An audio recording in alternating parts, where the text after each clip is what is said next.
Retirement should be the time to finally spoil yourself after a lifetime of hard work. But while helping many Canadians plan their retirements here at Blueprint Financial, I've seen how often those splurges can turn into regrets. And in this video, I'll share 5 of the biggest spending regrets I see Canadian retirees make, and at the end, I'll go over how to avoid them. First is Snowbird Properties. A lot of Canadian retirees dream of becoming snowbirds, buying that perfect condo in Florida, Arizona, or Mexico so they can escape the cold for half of the year. On paper, it sounds amazing. There's sunshine, golf courses, palm trees, but in reality, many retirees will end up regretting the purchase. One of the biggest issues I see is the US 182-day rule. If you spend too much time there, you risk tax headaches, even being considered a US resident for tax purposes. And then there's the currency risk. Your property taxes, condo fees, and maintenance bills are all in US dollars, which can hurt when the Canadian dollar is weak, as it has been for the past few years. That could really derail your retirement budget.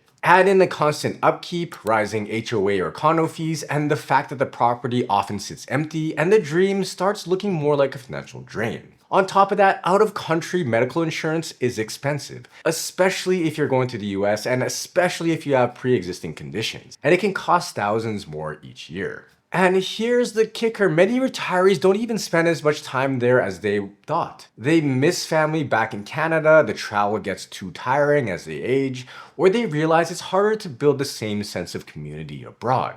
A smarter approach is to rent or Airbnb for a season or two before committing. Check out websites like topretirements.com to do research on places and communities you want to explore. Also consider watching YouTube videos of other retirees who have already made the move, because I find that the happiest snowbirds are the ones who have tested out different cities and communities first and then bought once they were absolutely sure that it fit their lifestyle. We've helped a lot of Canadians design their retirements abroad here at Blueprint Financial, and this is the approach that I've seen that works well, which is to try before you buy. Next up is boats. Now, for many Canadians, buying a boat in retirement might sound like the ultimate symbol of freedom. Summer days on the water, fishing with friends, or weekends with the grandkids. But boats are one of the most common big-ticket regrets. There's a funny saying that goes, the 2 happiest days in a boat owner's life are the day they buy it and the day that they sell it.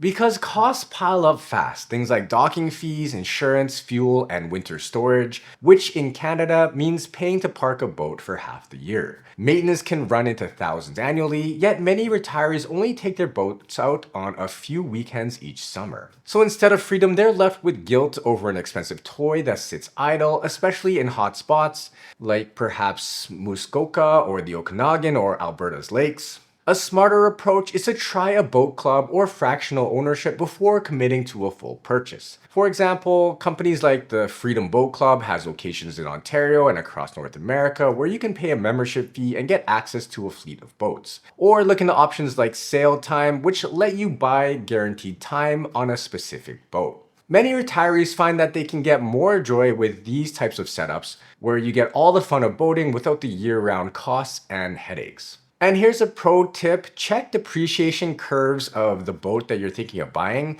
Many boats lose, say, 30 to 40% of its value within the first 5 years, and that fact alone might be enough to turn you off of making an impulse buy. I like to think of it like starting retirement is a lot like when you first started your first real job. Think back to that moment. It was exciting, it's full of possibilities, and it's tempting to spend on all the things you've been waiting for. But just like back then, the difference between confidence and regret often comes down to planning. And at Blueprint Financial, we help Canadians reset their money mindset for retirement. So before you write a 6-figure check for that boat or snowbird condo, we can stress test how it impacts your plan. That way you avoid costly mistakes and focus on spending in ways that actually bring lasting joy. So check out our services and book a discovery call today.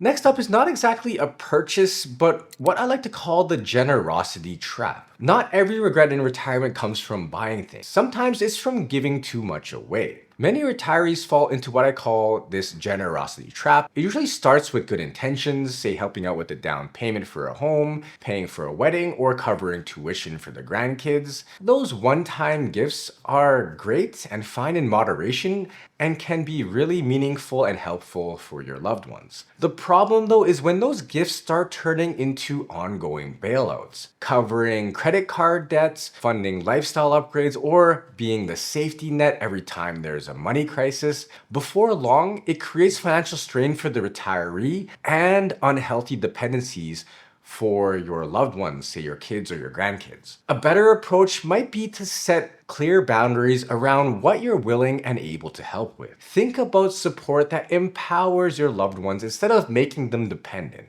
like matching their savings for a down payment rather than footing the entire bill. That way, you're still encouraging good financial habits while at the same time lending a hand. Falling into the generosity trap can quietly drain both your money and your peace of mind, and staying intentional keeps your generosity a blessing, not a burden. Next big regret is buying too much house. Many retirees picture themselves hosting families, so they hold on to a big house or even spend tens of thousands to renovate to make it more retirement ready. They add, say, extra bathrooms, open up the kitchen, or keep a giant yard. On the surface, it might feel like the right choice, say there's space for kids and grandkids or entertaining, but the reality might paint a different story. Things like upkeep, utilities, and property taxes can be exhausting both financially and physically. And that dream of hosting big family gatherings might fade as relatives visit less often than expected, and retirees are left maintaining a house that's simply too much. I covered this problem in another video of mine. In cities like Toronto and Vancouver, many retirees are sitting on homes worth well over $1 million. And on paper, while they look wealthy, in practice, they're what Rob Carrick at the Globe and Mail calls poor millionaire homeowners, meaning that they are house rich but cash poor. There are thousands of seniors in million-dollar homes who still fall below the poverty line for income, stressing over groceries while their net worth looks impressive on paper.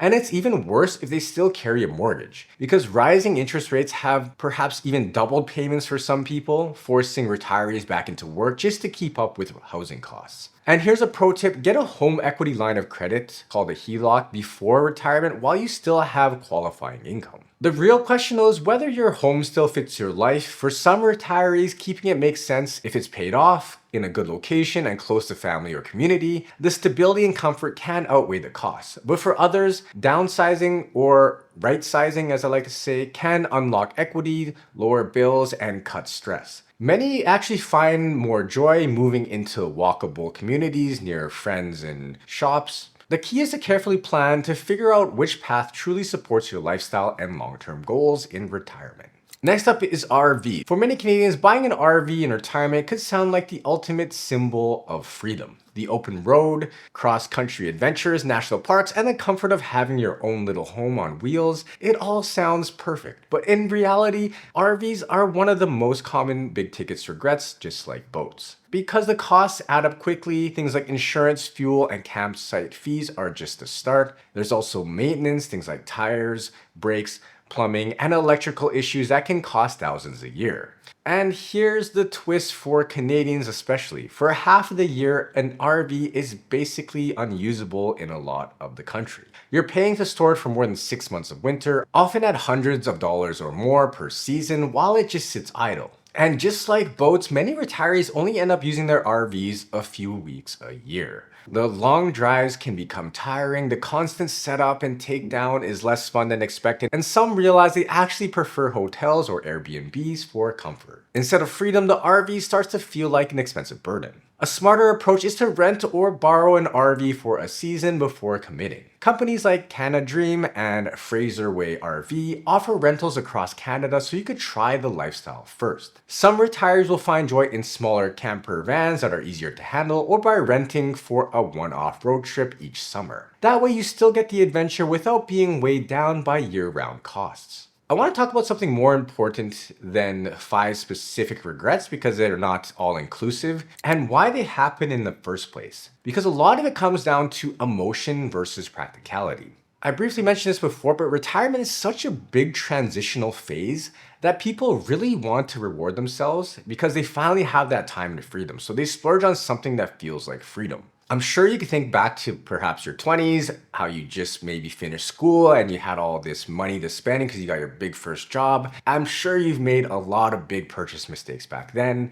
Retirement can be the same because you're shifting that mindset from worker to retiree. Then there's also a heavy dose of FOMO, or the fear of missing out. Say, if you don't buy that RV or cottage now, you'll miss your window. But the truth is, your lifestyle, your health, and even your energy in your 60s and 70s can look different than what you imagined. What feels exciting today can turn into a burden later. Another thing to consider is the opportunity cost. If you drop $100,000 on a boat or RV, that's money that could have paid for 10 years worth of amazing summer vacations without any of the storage fees or maintenance headaches. That's why I think one of the biggest mistakes is not trying before you buy.